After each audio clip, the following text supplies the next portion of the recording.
Mr. President, today, a public statement was made by our colleague, Senator Ping Lacson, which was also posted in his YouTube page, suggesting that my vehicle was used to assist Senator De La Rosa in entering the Senate premises. The statement was publicly conveyed in a manner that created the impression that I was directly involved in facilitating Senator De La Rosa's entry into the Senate premises. I want to put it on record that I sincerely apologize to our distinguished colleague, Senator Pia Cayetano. Ay ba't kinakailangan pong gawan pa po ng post yun? Na nagtatali-talinuhan ng matsing, nauutakan pa rin.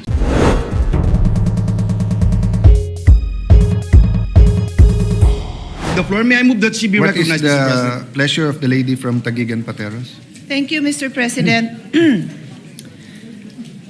Mr. President, very briefly, I rise for a short manifestation which is very personal to me. Our rules are very clear, and every member of this chamber is expected to observe decorum, respect, and fairness towards one another. This is the foundation of parliamentary democracy and collegiality in this institution. And this is what the public deserves, for us to act with respect towards one another. As public officials, we are also bound by the Code of Conduct for Public Officials. And our civil code also requires that everyone acts with justice, gives everyone his due, and observe honesty and good faith. I would like to believe that in my 20 years, almost 20 years in the Senate, I have conducted myself with respect towards my colleagues regardless of political differences. Mr. President, today, a public statement was made by our colleague, Senator Ping Lacson, which was also posted in his YouTube page, suggesting that my vehicle was used to assist Senator De La Rosa in entering the Senate premises, which I quote, "Ang pagkakaalam ko, at least silang dalawa lang mag-ate, Cayetanos, ang nakakaalam tungkol kay Bato na darating. Dahil ang pagkakaalam ko, nakasakay si Bato sa kotse ni Senator Pia." Before I proceed, welcome, Senator Bato. I am happy na nakapasok ka. Wala akong problema na nakarating ka. But Mr. President, I go back. Sinabi man niya na sa pagkakaalam niya, ang katanungan ko po, Mr. President, nag-abala ba kayo mag-double check? Bago niyo yan sinabi sa public. Because despite that qualification, the statement was publicly conveyed in a manner that created the impression that I was directly involved in facilitating Senator De La Rosa's entry into the Senate premises. Again, okay lang po sa akin na nakarating siya dito. Wala ho akong problema doon. Let me state this clearly and unequivocally. That statement is false. Senator De La Rosa did not ride in my vehicle, nor did I have anything to do with facilitating his presence in the Senate last Monday. Hindi ko nga alam na darating siya. Nalaman ko lang na darating siya dahil ang minority floor leader na kapatid ko tumayo dyan, and he addressed the Senate President and nagpasalamat siya sa public service ng Senate President, Senator Tito Soto, which I also believe is well-deserved. Sinabi niya na maganda ang pakitungaan sa kanya ni Senate President Tito Soto. And then sinabi niya na we have the numbers and Senator Bato is present. Nagulat din ako. Katabi ko si Lawrence, ako, nagulat ako, wala akong idea. Hindi ko alam kung nasan siya, hindi ko alam na malapit na siya. I have no idea kung nasan siya. So kung paano nadamay ang kotse ko is a mystery to me, dear colleagues, and the public. In fact, Senator Kiko can attest, you saw me downstairs sa basement dahil pareho kami dyan madalas dumaan at sabi niya pa sa akin, dito kayo nagdidiskusyon ng staff mo, hindi na dun sa hagdanan dahil ilang beses ko na siya naharangan sa hagdanan, sa hallway na napakakitid, na nagdidiskusyon with my staff. Sabi ko, oo nga, haba ng mga diskusyon namin. Siguro naman kung dala ko si Senator Bato, medyo kinakabakabahan ako na makita ako dun ni Senator Kiko, di ba? So, it is a mystery to me. Paano ako nadamay at yung sasakyan ko? If the gentleman wanted to know paano nakarating si Senator Kiko, then why not ask him? Sorry, Senator Bato, kung paano nakarating si Senator Bato, then ask him. Or ask the now Senate President, who was the one who said that nandyan na siya. Wala ko talaga akong alam.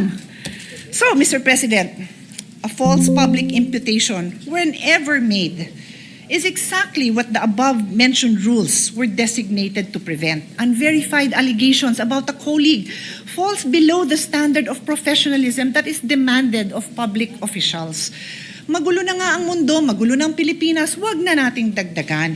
Don't say things about your colleagues that are not true.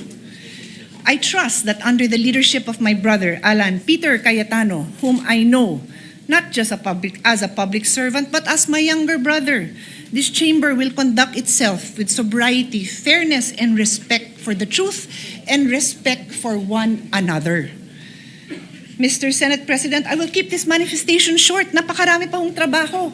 Mag-aaral pa ako para sa hearing ko on the rising prices of electricity. Mag-aaral pa ako to support our colleagues who will be the next chairperson of the Committee on Health, the Committee on Energy, at napakarami pa ho nating trabaho kailangan gawin. So I leave that as it is, and I hope that this will not be repeated again. Thank you. Senator Marcoleta, can we give way to Senator Lacson since Thank you, Mr. his name was President. mentioned? Go ahead, Senator Marcoleta. Thank you, Mr. President. Yeah. Can we give Magtatanong way- lang sana ako, Mr. President, kay Senator Pia. Mga ilang tanong. Will Senator Lacson also interpolate This is very short a manifestation? Pero Senator Mr. Marcoleta, President, ako can- po nakatayo na rito bago pa siya tumayo. Siguro po, kung Would you sino allow yung unang me, tumayo. Senator Lacson, just because he was first, but he was mentioned, so I am in the quandary of who of the two gentlemen will give way. Yeah. May I, Mr. President? Yeah. Senator Marcoleta, may I ask you this personal favor since the gentleman was mentioned? Sige po, mas matanda naman siya sa akin eh. Thank you. Thank you, Mr. Thank you. President. Senator Lacson is recognized. I want to put it on record that I sincerely apologize to our distinguished colleague, Senator Pia Cayetano. That information was relayed to me by a fairly reliable source, no? And if that was a mistake, then I sincerely apologize. I thought I made a public statement because I thought it was just a very not really a serious matter, but because maski saan sumakay si Senator Bato, as everybody would agree, it is of no moment. No? Sa amin siguro, kung malaman namin kay Senator Ligardo pa nakasakay, baka doon pa kami magkaroon ng issue. Pero maski kanino pa siyang nakasakay na sasakyan, lalo na from the majority, sa tingin ko wala naman pong problema, walang issue. Kaya parang isip ko, okay lang yung i-share ko yung information that I received from, ang sabi ko, from a fairly reliable source. Now, if it is false, then, or even if it is not false, then I sincerely apologize, Mr. President. Well, Senator Pia said that she will leave it at that, so I will not refer it to any committee. Senator Lacson apologized, you accepted. If I may just interject that it might seem innocent, Senator Lacson, but to those who are commenting, they think it's a crime, even because people got confused with the timeline, that when he got here, we didn't know there was an ICC warrant and everything. I told the media after my sister speaks, sa akin siya nakasakay, and I did not tell my sister, and I did not tell many of the members in the majority that he will attend. Ang sabi ko lang, please be there. Senator Marcoleta. Mr. President, tatanong ko lang po sana kay Sen Pia, kung halimbawa po ako'y nakisakay sa kanyang sasakyan, siya po ba o ako'y nakagawa ng isang krimen dito sa ating bansa?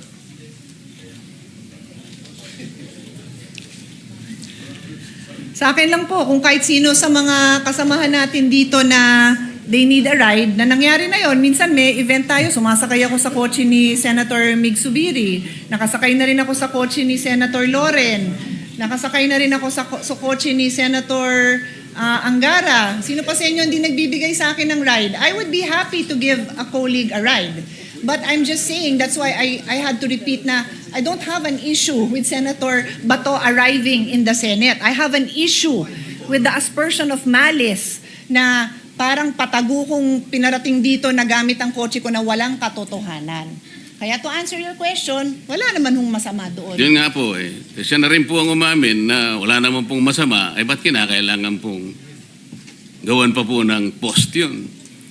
Pangalawa pong tanong, Mr. President, Senator Pia, kung halimbawa po ginawa ko yun, nakisakay ako sa inyo, dahil meron lang akong gustong pagtaguan, hindi po ba napagtitibay natin, nakasabihan nating mga Pilipino, at nakuha ko naman talagang magtago dahil nakisakay nga ako sa inyo.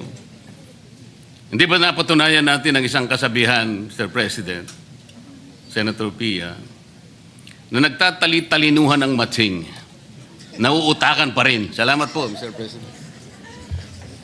Mr. President, this is not a response to Senator Marcoleta's questions or statements, but I just also want to put on record na yung tinatanggap ko po yung apology ni Senator Lacson. Wala akong problema sa akin yon. Kaya lang po, ako yung nakikiusap sa lahat ng kasamahan natin na mag-ingat naman tayo sa statements because these are very troubling times. Everybody's so sensitive. Kung sino yung kakampi mo, lahat na ng ginawa niya tama. Kung sino yung kagalit mo, lahat na ng ginawa niya mali. So why would you make a statement that would arouse angry feelings or questions about my credibility or about, anything that would, create any negative implication on your fellow senator? Sana po wag ganon. Yun lang sasabihin ko. Sana walang ganon. Kasi kung wala namang intensyon, di wag na lang sabihin, di ba? Yun lang naman po ang sa akin. Thank you very much. Yes, emotions are high, but we are all called to a higher calling. We all have sentiments. I don't think it will be stopped. It will come out in the next few weeks depending on the issue. Having said that, as Senator Pangilinan said yesterday, maraming issue, kailangan tumutok. For the record, sa kotse ko sumakay si Senator Bato, as he said. When I talked to him and said, how can I go in the Senate? I was aghast. Senador ka bakit problemang pumasok ka? But naisip ko yung commercial ni Amang Parika, yung sabi, sumakay ka pa. Kaya sabi ko, sa akin ka na sumakay. That's why it's so obvious that I knew he was here because when I spoke earlier. Having said that, an apology was made, an explanation was made, so move on from that.